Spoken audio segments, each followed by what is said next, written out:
वालेकुम जी। उम्मीद करता हूँ आप सब खैरियत से होंगे जी। आज की हमारी वीडियो का टॉपिक है टेंडा N301 या F3। दोनों सेम ही हैं, थोड़ा सा फ़र्क है, डिफरेंट है, इतना ज़्यादा नहीं है।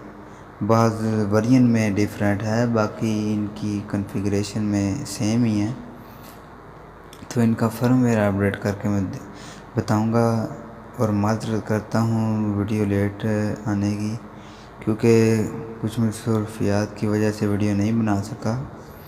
आज एक दोस्त ने कमेंट किया था कि मुझे टेंडा N301 है V12.01.01.52 ID से V12.01.01.56 करके अपग्रेड करके चेक करवाएं कि ये इससे कुछ मसला तो नहीं होगा, क्या ये हम कर सकते हैं कि नहीं। तो आज ये मैं आपको करके दिखाऊंगा कि क्या आप ये अपग्रेड कर सकते हैं कि नहीं। वीडियो स्टार्ट करने से पहले आपसे गुजारिश है कि आपने चैनल को सब्सक्राइब नहीं किया तो सब्सक्राइब कर लें, वीडियो को लाइक नहीं किया तो लाइक कर लें। चलिए हम स्टार्ट करते हैं। ये मेरे पास अभी टेंडा का राउटर कनेक्टेड है। अब हमने इसको ओपन करना है, गूगल क्रोम को ओपन करने के बाद इधर हमने लिखना है IP एड्रेस 192.168.0.1।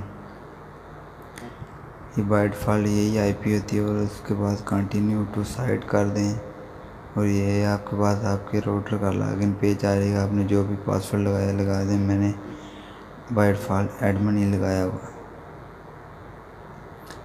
मैं सेव नहीं करना चाह रहा। उसके बाद आपने 3 डॉट के ऊपर क्लिक करना है,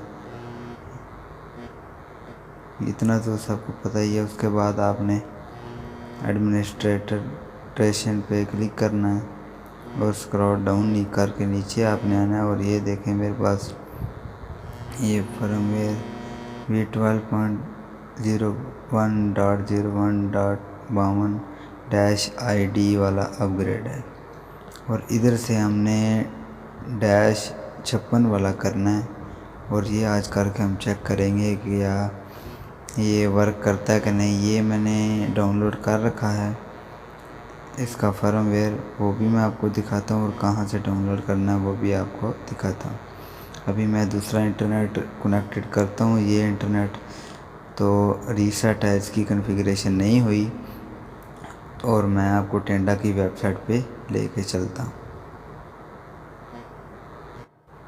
ये मैंने कनेक्टेड कर दिया। इधर आपने लिखना है टेंडा N301 फर्मवेयर लिख लें या F3 फर्मवेयर लिख लें।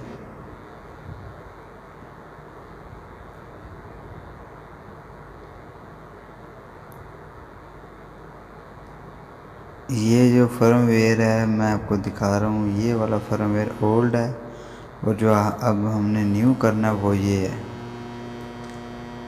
ये ध्यान रखिए कि ये जो वर्जन है V2.0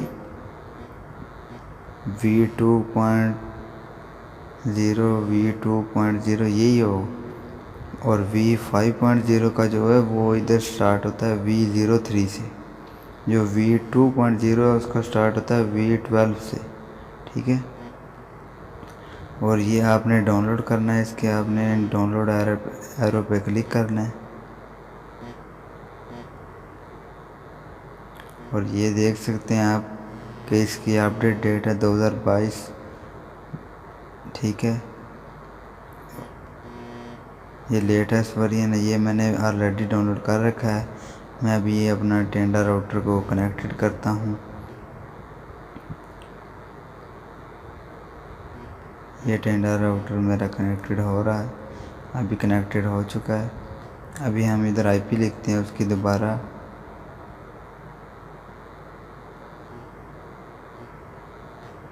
सॉरी 192।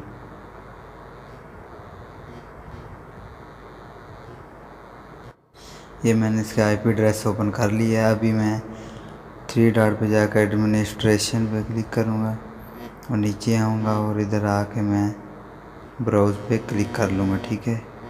ब्राउज़ पे क्लिक करने के बाद आपकी जहाँ पे फ़ाइल पड़ी है अपने फ़ाइल पे क्लिक करके मैं इधर ओपन कर लूँगा। और मेरी जेड आर्चिवर में फ़ाइल पड़ी है, मैं उस पर क्लिक कर लेता हूँ और मेरी फ़ाइल डाउनलोड में है।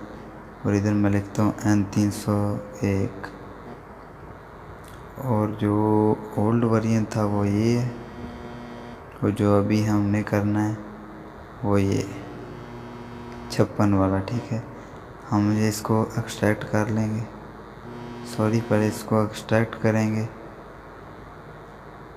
ऐसे नहीं, पहले मैं इसको एक्सट्रैक्ट कर लेता हूँ। ठीक है, ये मैंने एक्सट्रैक्ट करने की इसलिए वीडियो नहीं बनाई कि वीडियो लंबी ना हो। अभी मैं दोबारा ब्राउज़ पे क्लिक करता हूँ, फाइल पे क्लिक करता हूँ और नीचे जेड आर्चिवर में जाता हूँ, डाउनलोड में जाके N301 लिखता हूँ और ये देखें उसकी फ़ाइल शो हो चुकी है 56.multi-tde01.bin। अब हमने इसको क्लिक करना है और इसको ओके कर देना। देखते हैं कि यह वर्क करता है जी। ये देखें जी, हमारा 100% वर्किंग है सॉफ्टवेयर फर्मवेयर और अभी अपग्रेड हो रहा है। आपने ध्यान रखना है कि अपग्रेड के दौरान आपका राउटर या मॉडेम जो भी है वो डेड ऑफ ना हो, वरना राउटर डेड हो जाएगा। ठीक है, अगर अपग्रेड मुकम्मल होगी है फिर कोई टेंशन नहीं है, ऑफ भी हो जाए कोई प्रॉब्लम नहीं। अगर आपका अपग्रेडिंग के दौरान ऑफ हो जाए फिर आपका राउटर डेड होने का खतरा है। अभी ये रिबूटिंग हो रहा है।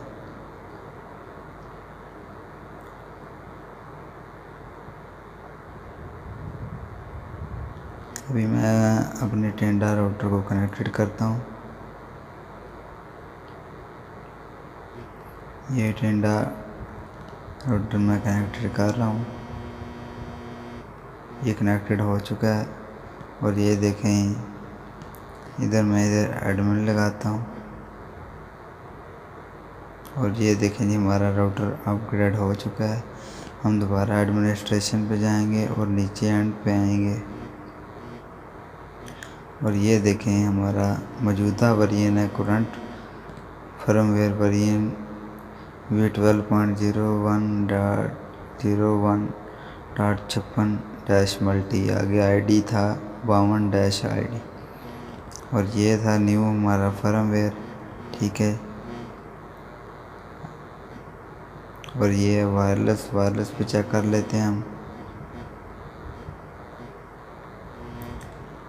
इस पे मल्टी SSID का भी ऑप्शन है, वो दूसरे फर्मवेयर पर भी ज़रूर था। इधर आप सिग्नल स्ट्रेंथ भी की लो मीडियम हाई कर सकते हैं, वाईफाई शेड्यूल भी लगा सकते हैं कब ये अपने आप ऑटोमेटिक ऑफ हो जाए, और ये WPS भी ऑन कर सकते हैं। और ये राउटर का चैनल है, जिस चैनल पे आपकी स्पीड हो वो आप डिफ़ॉल्ट सेलेक्ट कर लें। और चैनल विड्थ है जो वो आप अगर आपका राउटर सपोर्ट करता है 40 मेगाहर्ट्ज़ पे कर लें, नहीं तो 8 ही रहने दें। उम्मीद करता हूँ ये आपको वीडियो पसंद आई होगी। अगर वीडियो पसंद आई है तो चैनल को सब्सक्राइब करें और वीडियो को लाइक करें। मिलते हैं नेक्स्ट वीडियो में, तब तक के लिए अल्लाह हाफ़िज़।